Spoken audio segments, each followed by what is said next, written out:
Emosyonal na inalala ni Ara Davao ang kanyang ama na si Ricky Davao sa unang gabi ng lamay para sa kanya. Well, syempre, very proud siya sa mga awards niya and movies na ginawa niya for over 40 years. I think we were making the caption really. But I think, yung legacy talaga niya is the person he was. And like, I can see it right here, ang dami niyang friends. Kahit hindi ko na sila kilala lahat, yung mga lumalapit na, oh my gosh, your dad was so good to us. He never forgot us. Palagi siyang nandyan, life of the party, masayahin.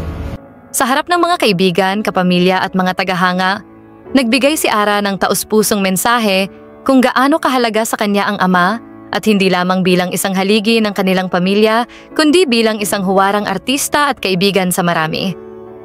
Maraming malalapit na kaibigan sa industriya ang dumalo upang magbigay ng huling respeto kay Ricky Davao.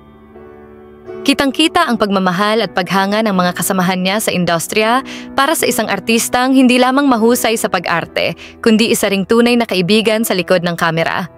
Kasama rin sa mga dumalo ang dating partner ni Ricky na si Jackie Lo Blanco.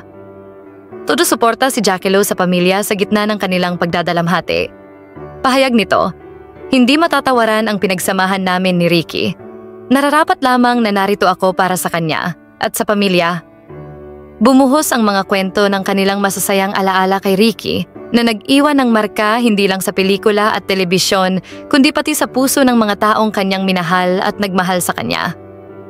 Sa kabuuan, naging makabuluhan at emosyonal ang unang gabi ng lamay at isang patunay kung paanong hinangaan at minahal si Ricky Davao ng napakaraming tao.